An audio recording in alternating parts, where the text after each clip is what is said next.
On December 3rd, 2012, there is alignment of 3 planets, namely Mercury, Venus, and Saturn. And these 3 planets line up over the 3 pyramids in Egypt. And we are wondering, what is the significance of this celestial alignment? As you might imagine, this has great significance. If you notice, Venus is aligned over the largest of the pyramids, and you are very well aware of the fact that Venus stands for the planet of love. It has been historically correct to say humanity is very much aware of placing Venus with love on many different levels. They understand this on not necessarily an esoteric level, but on an unconscious level. They understand the spirituality and the connection with Venus and love. And as you know, these planets reflect star designations in the belt of Orion. It's always been so below as above. And so there is a connection between the pyramids, these 3 planets, and the celestial bodies in the belt of Orion. This is not something that happens frequently, as you can read. It is a rare occasion. In one sense, it is an occasion of completion. Planets are pointing to events that are happening right now on planet Earth. You know that Mercury stands for swiftness. The god Mercury has wings on his feet. It has the shortest track around the sun. It is the fastest planet. And so there is this element of speed on that level with Mercury. The ancients understood that this foretold a heightened journey, a shortened journey. And that also is happening now. The forces of love that are coming forth in this illustration is quickly upon you. It is almost as if it has come from the unknown and pointing a finger at what is just about complete or certainly upon you.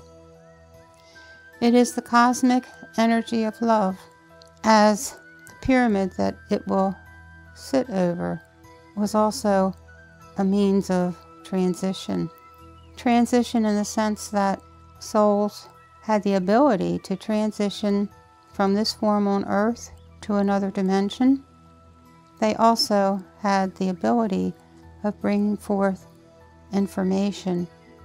It is almost as if there is a no man's land, so to speak, something that can be transitioned. The ancients worked with this. It's not widely known now, and so quickly the transition is upon us of bringing love to this planet. Saturn is considered the workhorse in our parlance. It took a very long time of extremely difficult work, as there is so much opposition to this idea of love. But the spirit forces persisted, worked very hard at it, and so has segments of humanity worked extremely hard in bringing forth love on many levels. This alignment you can consider a sign of success. The energies are here.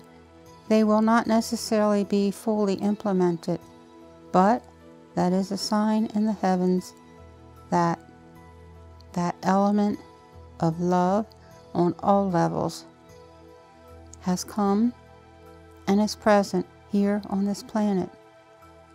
In some respects, it hasn't come to the fullness of fruition where all are able to see this.